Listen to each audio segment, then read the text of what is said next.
ধালেশ্বর প্রান্তিক ক্লাবের উদ্যোগে 5 দিন ব্যাপী প্রান্তিক উৎসবের সূচনা হলো রাজ্যের প্রাক্তন মুখ্যমন্ত্রী তথা সাংসদ বিপ্লব কুমার দেবের হাত ধরে।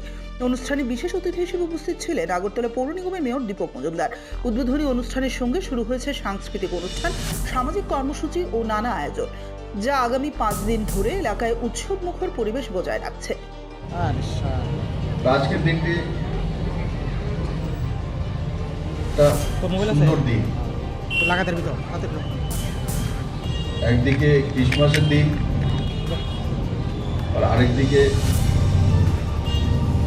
ভারতরত্ন ভারতের প্রধানমন্ত্রী ছিলেন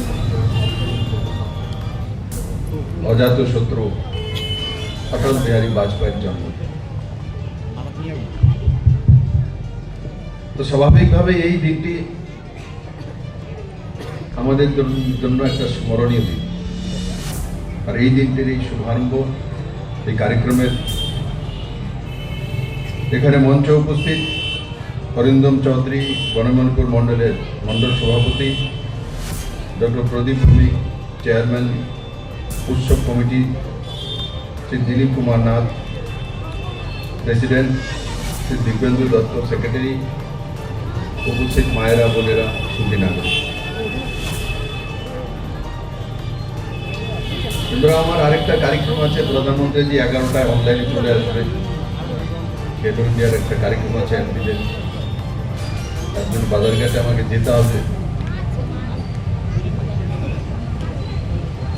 তো প্রান্তিক ক্লাবের এই কার্যক্রমে আমি প্রত্যেক বছরই আসি, এবারও আসার সৌভাগ্য আমার হয়েছে। এই ক্লাবের সমস্ত পদাধিকারী সদস্যদের তার জন্য ধন্যবাদ জানাই। আর এই উৎসব,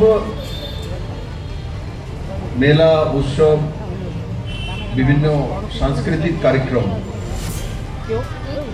তার মধ্যে দিয়ে আমরা আমাদের সমাজ জীবনের যে মনুষ্যত্ব বোধের যে পারিপার্শ্বিক বিষয়গুলোকে উজ্জীবিত করার জন্য প্রয়োজন, সেগুলো হচ্ছে এইসব সাংস্কৃতিক বিষয়গুলো। দেখুন, টাকা পয়সা ধন দৌলত আসে যায়,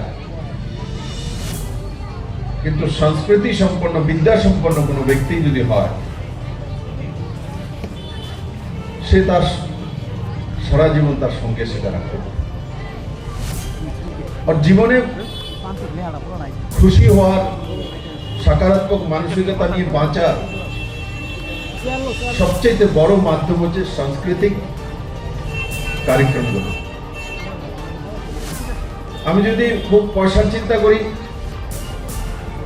তো কিছু মনে করেন যে 1 লাখপতি হয়ে গেলাম, তখন কোটিপতি হওয়ার ইচ্ছা হয়। কোটিপতি হয়ে গেলে আরো বেশি টাকা রোজগার করার ইচ্ছা হয়।